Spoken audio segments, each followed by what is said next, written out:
Hey, welcome to Classic Comics Cavalcade. I asked my friend Carl Smith to join me, Jason Sachs. Carl's a huge fan of Valiant Comics.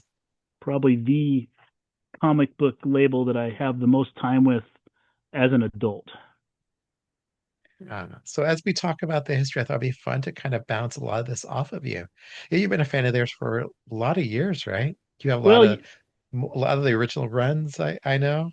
well, I picked those up almost in retrospect. I grabbed a few, and we'll talk about this, I'm sure. I grabbed a few off the spinners, back when they were coming out in the '90s, and really fell in love with like Exo Manowar back then. But it really wasn't until the revival that I kind of joined the cult, and then I went back and wanted to see what the original run was really all about. So in real time, the 2012 is when I really jumped in with both feet. But I like to think I've been around since the beginning, but I wasn't reading it hardcore back then.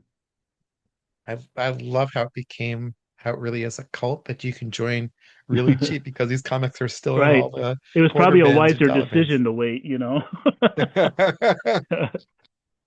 No doubt. No doubt. Do you know the whole backstory of Valiant? I think it's just as interesting as the actual comics. And the only thing that I knew going into it, and I was only vaguely aware that Jim Shooter was involved with it when it was on the shelf originally. But I was such a big fan of the new universe. When that launched in Marvel, I was a believer. I thought that was going to fragment off and be its own huge thing. And I did collect that one from start to finish, every title. And so then when I heard, sort of after I was aware of Valiant that he was involved with it, I became more interested in it. But we didn't have the internet back then. Yeah. So unless you had access to a comic know-it-all or could really get a hold of some of those seminal magazines that were floating around, you didn't really know like how the sausage was made. So Yeah, there's a lot of sausage here. Uh Shooter was a bigger than life character. I got to interview him about 10 years ago, when we were working on Jim Shooter Conversations book for University Press of Mississippi, available at all good places that sell good books. And he had a lot of stories to tell. I think there's a lot about Shooter where he wants to correct the record on himself because he's always been a real controversial figure in comics. now, when you Uh, spoke with him for the preparation for that book, did you talk to him on multiple occasions through the process, or did you get a concentrated exposure to him? we flew by, so my co-editors and I flew to New York and got about 9 hours with him. Oh, wow. Yeah, at the house of Debbie Fix, who's the basis of Debbie the Duck in Starbrand. That's great. Which I just was just a great little bit of trivia.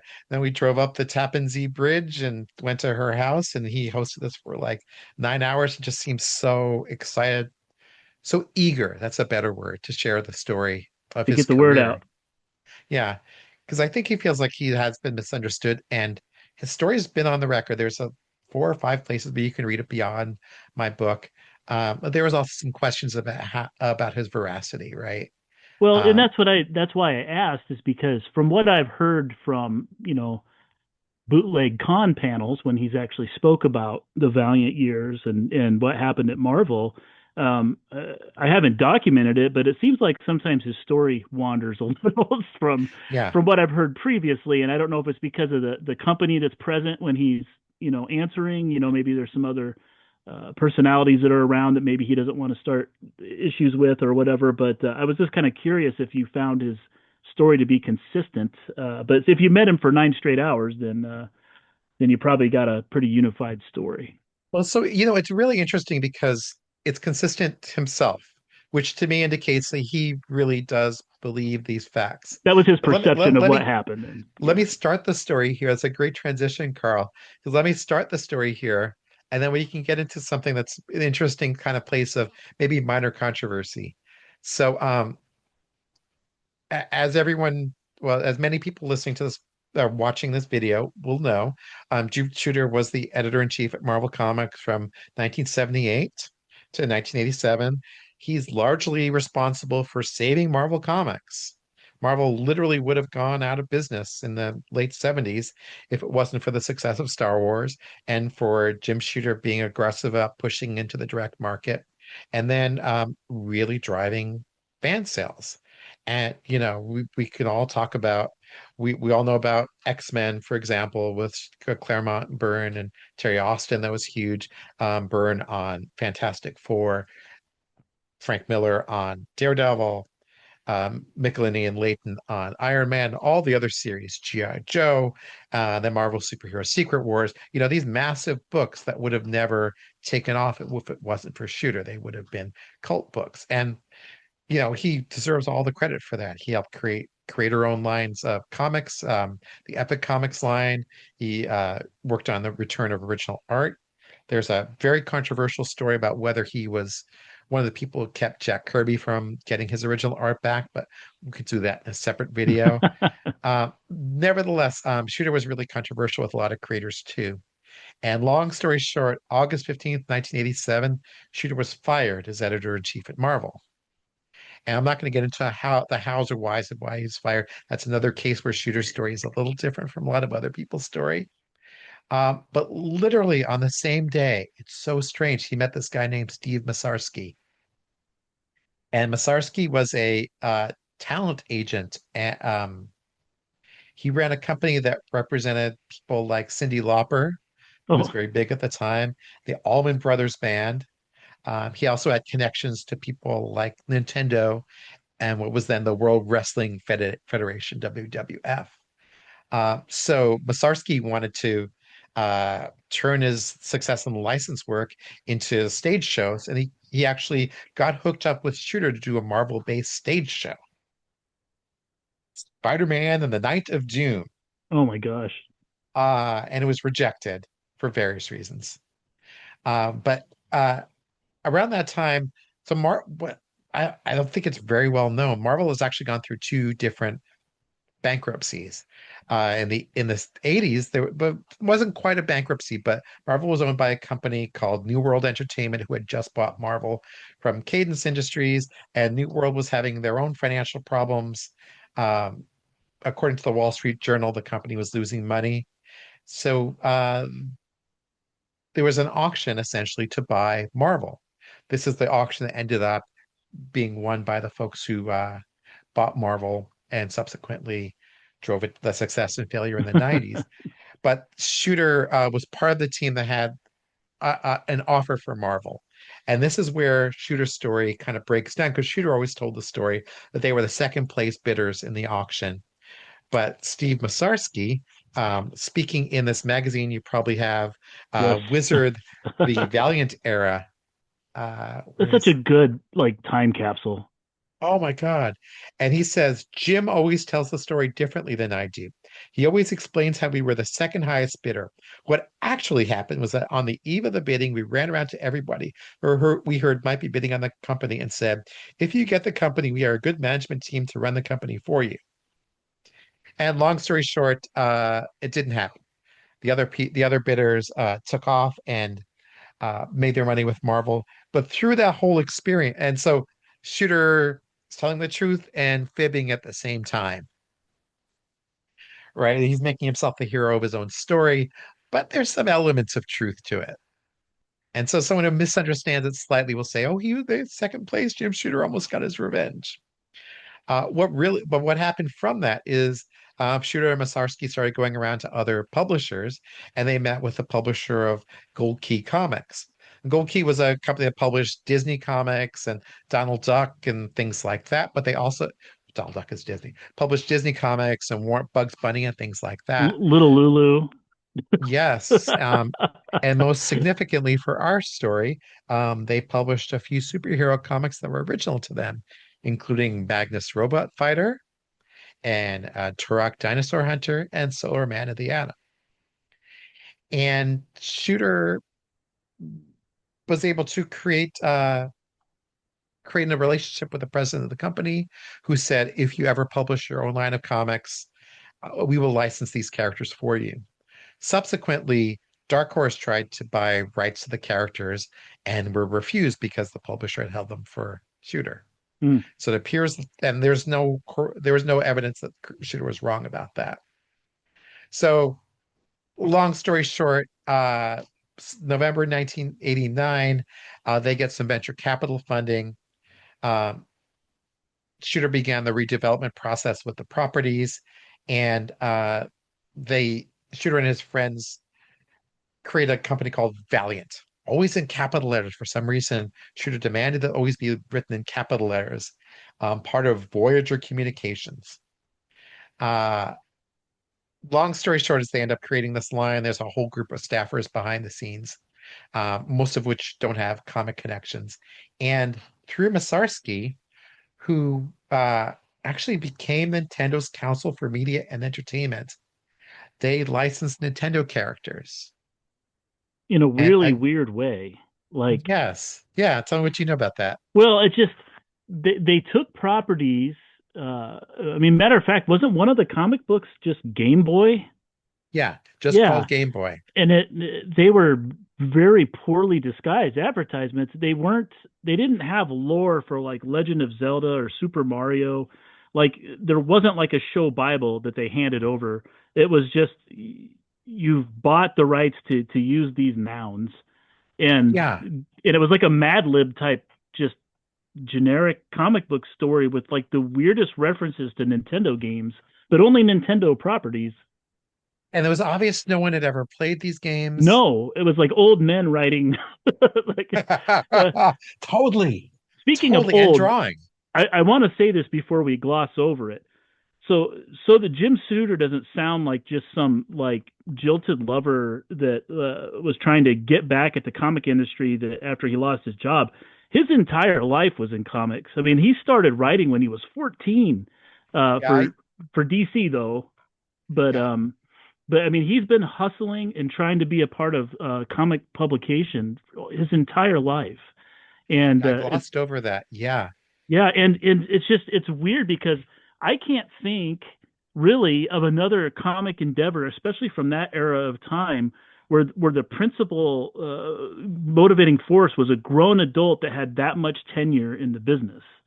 I mean, and maybe some of the ones when they started luring away the jilted Marvel crew when Rob and all those guys took over, but with some of the popularity. But Byrne maybe I don't know when he got his start, but like Shooter was a lifer, and it's just yeah. interesting because his entire life is just steeped in this fantasy world of periodical publication and dealing with superhero comic books specifically. And talking to him for that long, he's clearly a really intelligent man, very articulate as a lifelong writer would be. Um, but a lot of chips on his shoulder.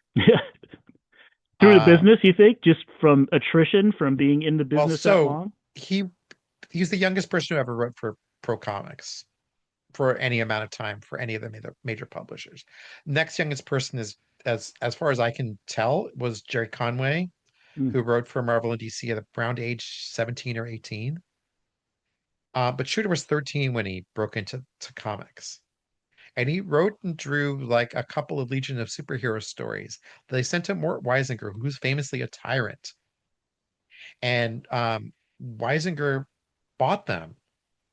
And there's a lot of speculations because Weisinger was worried about the money aspects, like she could pay Shooter less.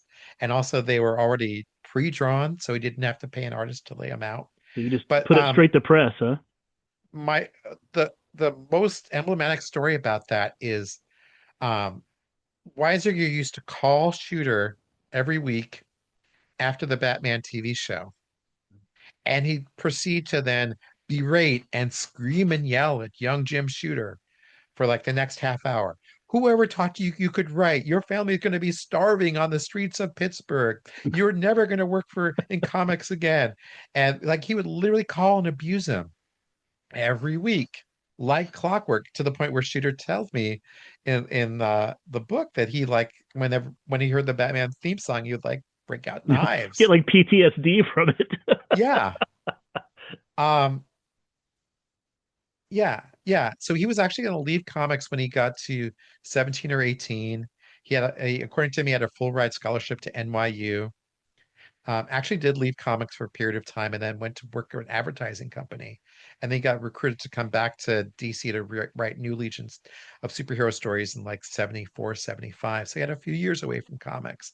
But basically, he was the classic guy who'd been tortured all his life around comics, made a living from it, left, and then couldn't resist the vortex that pulled him back in. And a lot of stories around how tyrannical he was. And he's like, the classic abused child who's bringing this abuse upon others. Now, again, like when I met him, he was couldn't have been nicer. Um, Incredibly respectful, kind. And I've talked to people who have many different stories. So this is all secondhand. I'm not, but it's a common perception of him anyway. Um, yeah, so back to the main story, and I might make that a whole separate little Yeah, video yeah, yeah. there. Um, so yeah, they launched the Nintendo comics. Yeah, how many of the Nintendo comics have you read? You picked up Just some any of those over random the ones years? because they were very scarce. No one liked them in my age group, and now to get a hold of them without seeing them as a scan, it's almost impossible. Like everything is Yeah. like slab that I've seen with Nintendo on it. But Is that crazy? Because now they're like actual genuine collector's items. But at the time they sold terrible. Um, yeah, what Masarsky says about them is what we got was a sort of bad Saturday morning Abbott and Costello episode where there was one joke. Every book was one 32-page joke. We were also sold on a format with the Nintendo comics where the books were actually costing us more to make than we could sell them for. There were so many mistakes in the early days of Nintendo, we just didn't get it. It was just wrong. And they had a distribution deal to sell through Toys R Us. And they had a handshake. Long story short, yeah, the comics just completely bombed. So, but the one thing that they did do was they got on a consistent basis of publishing these books. Shooter was able to get a lot of staffers come to work for him, including people like Steve Ditko, who didn't do great on the books, but whatever. But also a young guy named David Lapham, who ended up becoming one of Shooter's big proteges. Um, Bob Layton did some work for them as well. And then Masarsky got a deal just as quickly with the WWF, as it was then called, now the WWE. And those comics were even more of a bomb and even more of a nightmare for them. they keep going back to that well, not just Valiant, but every person who picks up that property, and it's always the same story. It's just so schlocky. It reminds me of the old Harlem Globetrotters comic books where you kind of have these familiar faces and you just put them in sitcom situations that are like, I mean, you're over the joke before it's even landed, and it's Right, and right. to have it be wrestling of all things, something so kinetic and such a big spectacle, and to try to draw it as a story over 20 whatever pages, it's just awful. As it was just a mess for them too. Uh, Shooter talk. I'll quote Masarsky since he's right here at my fingertips. Um, The wrestling line was really short-lived for a lot of reasons. One, because of the constant change in wrestling scenarios, we couldn't keep up with it fast enough. We had a guy who was a good guy, and before the book came out, they would call and say, "You can't use the wrestler that way because he's a bad guy now." Uh, they had a handshake deal for them to have stand displays at uh, Toys R Us and other stores. WWF never came through with that. They had a handshake deal to sell wrestling comics on the at wrestling events. That fell through. And also in 91 or so, wrestling was a kind of a low point, and people weren't especially interested in it. This is actually when Hulk Hogan went into movies, and I think it was Mankind. I'm not a big wrestling guy. Became the big guy, and no one was a big fan of his. So like they were like really diving after a dying industry, trying to make a few dollars off it. So it was a big money loser for them. It'd be And like really, there was a grabbing question whether the company would survive right then and there. and they were only doing licensed stuff, right? I mean, they were doing nothing new at that time at all. At that point, they were doing nothing new, right? Um, Yeah, Shooter says they were uncooperative on every front. They honored none of their promises about helping us market our books. We were insane with regard to approvals. No drawing of their wrestlers was ever adequate. So Battle Mania, for example, lasted 5 issues and then it was dead. So that concludes part one of the story of Valiant Comics and Jim Shooter. Tune in next time to witness the rise of Valiant Comics. It's a really fun story that climaxes in an amazing storyline that you'll want to hear about. Please subscribe and like and leave a comment below. Thank you for watching.